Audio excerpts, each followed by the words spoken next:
continuando con el programa, doy paso a una conferencia muy especial, una conferencia que decidimos colocar acá porque sentimos que hace falta tocar este tema y fíjense que está muy articulada también a lo que el doctor Fick estaba diciendo, y es blockchain para el mejoramiento de la logística hospitalaria. Y hemos escogido al doctor Juan Gabriel Sendales, quien muy amablemente nos aceptó hablar de este tema.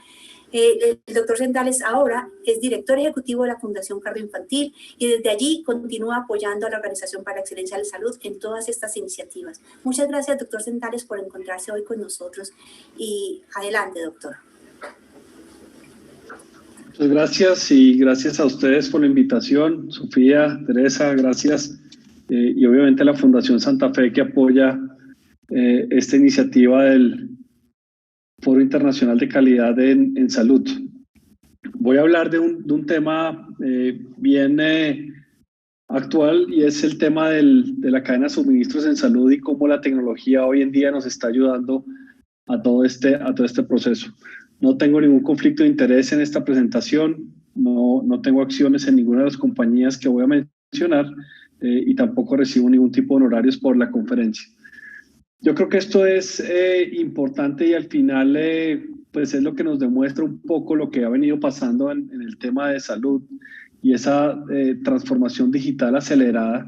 Esto podría ser una reunión de cualquier grupo directivo el año pasado, donde hablábamos que la transformación digital estaba muy lejos y que no había forma de hacerla pronto cuando llega COVID y acelera de cierta manera toda una cantidad de procesos de transformación digital. Y nosotros también, esta es una fotografía que se la pedí sin permiso al doctor Roosevelt Fajardo en una de sus presentaciones, pero más o menos lo que nos dice es esa reencarnación o esos diferentes momentos que ha tenido en la salud. Hoy probablemente todos estemos entre el 1 y el 2, algunos entre el 2 y el 3, pero estas nuevas tecnologías de blockchain y todo lo que viene del Internet de las cosas está como en esa transición entre 3 y 4 y al final lo que nos permite tener como esa digitalización de todos los procesos y que se convierta en un diferenciador estratégico dentro de todo este tema. Y pasaremos probablemente a esa salud 5.0, que es esa personalización donde ya estamos mucho más centrados, digamos, en los pacientes y en esa relación entre calidad de vida y todo el bienestar de nuestros pacientes. Esto es lo que es un blockchain, es una forma muy resumida de decirlo, pero al final es una cadena de bloques, de ahí viene el nombre, abajo está el nombre de la persona que lo descubrió, Satoshi Nakamoto, y de hecho hay un tema con esta persona y es que no se sabe quién es. Lo creó en 1991 y lo implementó en el 2009, no significa que se haya muerto, ni mucho menos, sino que se descubrió en el 91 y se implementó en el 2009 por primera vez y lo curioso de esto es, como les digo, que nadie sabe quién es, nadie sabe si es hombre, si es mujer, si es un grupo de personas, pero hoy lo cierto es que todo este tema de cadena de bloques tiene un impacto muy grande. Y al final es una cadena de bloques que tiene tres cosas muy básicas. Uno, primero, información. Cada bloque tiene información donde está quién manda, quién recibe, la fecha, la cantidad o cualquier información que yo quiera ponerle desde el punto de vista de transacciones, si son bancarias, lo que yo quiera ponerle tiene una parte de ese bloque. Tiene otra parte que se llama el hash, y que es un número de identificación, y es un número de identificación de 256 caracteres, muy difícil de descifrar y muy difícil de copiar y de mirar, y adicionalmente tiene otro que es un hash del bloque anterior. Entonces al final todo funciona como una cadena y ya vamos a mirar cómo se interpreta y cómo se maneja, pero esto es simplemente para mostrarles que esta información está agrupada y para decirlo de alguna forma es bloques de información que están interconectados entre cada uno. ¿Cómo funciona esto? El mecanismo, y acá también es un poco simplista, pero hay un usuario que solicita una transacción, se crea un bloque que es el que representa esa transacción con el contenido que ya les di. Ese bloque se difunde a todos los que están en ese nodo de la red Después se valida porque cada uno de los bloques se haga de cuenta como unas piezas de rompecabezas que se van uniendo y cada uno tiene forma. Y lo bonito de esto es que al final esa red es inmodificable y hay unos contratos, digamos, de transacción que no se pueden modificar y eso le da mucha transparencia al proceso. Ese bloque se añade a la cadena y al final la transacción, digamos, se verifica y se ejecuta. Esto es una forma, digamos, de cómo funciona ese bloque. Y hay diferentes tipos de blockchain. Hay unas públicas, hay otras privadas o hay una mezcla de las dos. Básicamente la pública lo que dice ahí es que no tienen permisos. El sistema al final es una red abierta y cualquiera puede entrar y compartir y es un modelo transparente. Y hay otras que son privadas en donde a cada uno de esos bloques de la cadena se accede con permiso y el usuario debe estar autorizado para unirse y para recibir la información. Esto es simplemente teoría de lo que es blockchain. ¿Cuáles son los beneficios de toda esta cadena, digamos, dentro del proceso? Lo primero es eficiencia. Hay una gran cantidad de ahorros de costos. Ahora les muestro el ejemplo práctico y lo que hubo ahí. Pero básicamente son ahorros en costos, haciendo mucho más eficientes los procesos, sobre todo de reconciliación de información entre todas las partes, digamos, de la cadena. El tema de seguridad, porque es que los registros son inmutables. O sea, una vez quedan registrados, esos contratos no se pueden modificar y son contratos transaccionales que si no tienen esas claves, es imposible copiarlos y desarrollar la cadena. La colaboración en distintos nodos asegura también esa autenticidad, porque yo puedo tener trazabilidad de lo que está pasando, transparencia, accesibilidad y colaboración y obviamente velocidad por esos contratos inteligentes que agilizan mucho el proceso. Y este es un ejemplo de todas las cadenas de blockchain que hay en este momento en el mundo. Vuelvo y digo, esto no es una tecnología nueva y aquí hay varios ejemplos. Las compañías de seguros, por ejemplo, están utilizando ahora el blockchain y lo utilizan de una manera muy inteligente. Hay carros, por ejemplo, los carros Tesla, que si ustedes le dan permiso para compartirlo con su compañía de seguros, la compañía de seguros mira cómo es su perfil, digamos, de manejar y al final le pueden tener unas tarifas, digamos, diferentes y todo es completamente trazable y todo es completamente inteligente. El periodismo también está utilizando, por ejemplo, el tema de blockchain y a los periodistas, por ejemplo, les están pagando por cada vez que una persona lee el artículo. Entonces esto evita que haya una cantidad de esas fake news y de fraudes. Las compañías de alimentos, por ejemplo, también están haciendo un seguimiento. Bueno, hay una cantidad de temas y obviamente salud no es la diferencia. Hay cadenas de suministros en este momento entre IBM y Walmart que están haciendo seguimiento a la seguridad de la comida y en salud también hay una cantidad de procesos, digamos, diferentes. Al final esto se trata de confianza y aquí dejo uno de los mensajes de cierre, es que creo que la confianza se necesita en este sector, en el sector de la salud, porque todavía hay una cantidad de procesos y sin duda este tipo de herramientas nos ayudarían mucho a mejorar ese tema de confianza. Esto es un ejemplo de una blockchain en cadena de suministros. Revísenla, mírenla porque es bien interesante. Ahí está la página. Y vuelvo y le digo, genera confianza.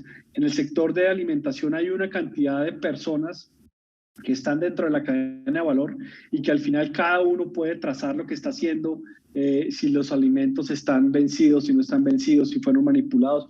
Hay una cantidad de cosas que se pueden hacer con este tipo de herramientas.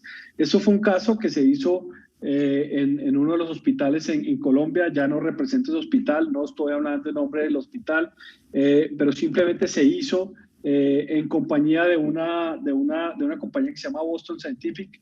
Y básicamente lo que se buscó con esta compañía era mirar cómo se podía automatizar el inventario en consignación. Yo creo que uno de los problemas que tenemos en este momento es que ese inventario en consignación es muy difícil de traquear, de hacer el tracking de toda esta información y por eso se seleccionó como parte, digamos, de este análisis.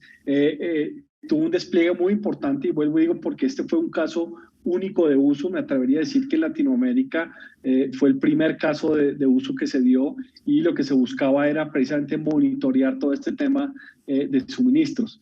La solución básicamente lo que tomaba en cuenta era la automatización de un proceso y la trazabilidad dentro de toda esa cadena, y vuelvo yo que era un caso único, simplemente de una manera muy sencilla. Acá está la gráfica donde habían unos partners también dentro de esa unión, obviamente apoyados con Boston Scientific. Había un partner entre diferentes compañías que hacían los desarrollos, y obviamente el hospital también soportaba con todo el proceso, digamos, desde el consumo, el procesamiento de la orden, la facturación, la reposición y la recepción, y ese era como el mecanismo. Esto era un proceso manual que tenía una cantidad de errores, y errores de esta proporción. 6 de cada 10 órdenes recibidas tenían errores de digitación, y esta es la fuente de información que tenía Boston Scientific, y eran errores de digitación, y ya les voy a mostrar por qué existían esos errores, porque esta era la forma como se contabilizaba, y seguramente todavía seguimos haciendo este tipo de cosas en nuestros hospitales, y pegamos simplemente stickers, le ponemos letras, le ponemos palabras, y no sabemos cómo es el proceso al final dentro de todo esto. Esto es lo que pasó antes. Digamos que el proceso se dividió en unas fases, y el proceso en su totalidad tomaba entre 4 y 5 días, desde que se consumía, o sea, se hacía el proceso de la orden, que era un proceso manual.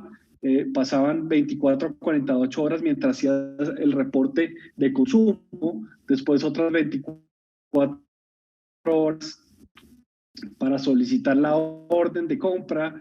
El EDP de la clínica solicitaba la información, iban y venían correos electrónicos, el email al proveedor tomaba 3 a 4 horas, llegaba una bandeja de correos que nadie sabía si se leían o no se leían.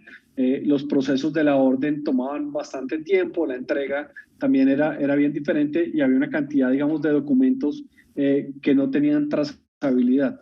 Y eso se logró cerrar con este tema del blockchain, se logró cerrar a únicamente 12 horas. El grupo, digamos, que escaneaba el producto, se eliminaron absolutamente todos los correos electrónicos y todas las órdenes de compra, porque ahora lo que se hacía era que ese inventario se actualizaba a través de un sistema precisamente de esa blockchain, y se eliminaron todos los correos.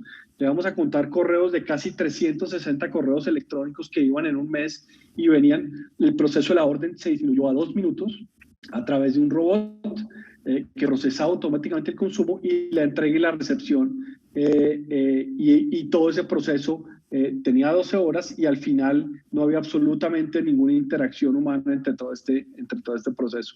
Este es un diagrama de flujo. A la izquierda está simplemente las fases donde están y una cantidad de reprocesos, y esta es la última gráfica de la gráfica de flujos. Está intencionalmente para que no se pueda leer, pero simplemente donde se da mucha más claridad a todo el flujo dentro del proceso, y los puntos azules son donde está automatizado, digamos, el proceso. ¿Cuáles fueron los indicadores de éxito? 90% en reducción de tiempo en la orden hasta el pago, un incremento pues obviamente en las ventas del proveedor. Al final esto impacta positivamente porque la rotación es mucho mayor, mucho más rápida. 48% reducción de inventario, y esto es bien importante, y menos de 400 horas transaccionales que se pueden utilizar en otro tipo de temas, y obviamente toda la satisfacción de ambas partes por la trazabilidad de lo que se está haciendo. Ya para ir terminando, beneficios de toda esta cadena: trazabilidad de los procesos, informaciones seguras encriptadas, automatización de los procesos, historia en tiempo real, optimización de inventarios, la facturación al día, y toda una cantidad de reducciones de carga operativa y de obviamente instalaciones bien complejas. ¿Qué viene a futuro? Yo creo que así como vimos en la generación de salud, seguramente van a haber varias reencarnaciones. Cada uno puede ubicarse en donde crea que esté dentro de la cadena, pero al final todo parte de un mismo origen, y seguramente se van a ir generando diferentes espacios, digamos, de este tipo de cadenas. 3 mensajes finales. 1, confianza. Yo creo que eso es fundamental para arrancar. Asegurarse que ese problema sea un problema real y que tenga una fuente única. que todos tienen que ver con el problema y que el problema de negocio sea real. Pongo negocio entre comillas porque al final esto es una transacción y creo que así hay que llamarlo. Entonces el caso de uso al final tiene que ser un problema obviamente real. Y todo lo que viene a futuro, yo creo que nos hace falta mucho más iniciativa, digamos, en el sector. Creo que todo lo que viene ahora con el tema, por ejemplo, voy a poner un ejemplo de la vacuna. Creo que la vacuna se puede manejar de una manera importante con todo el tema de blockchain, todo el tema de donaciones, todo el tema de suministros. Bueno, hay una cantidad de cosas y simplemente el llamado es a tener esa voluntad de sentarse con los diferentes actores del sistema y construir esa confianza que de verdad necesitamos para hacer, obviamente, mucho más, tener mucho más beneficios para el paciente. Muchas gracias.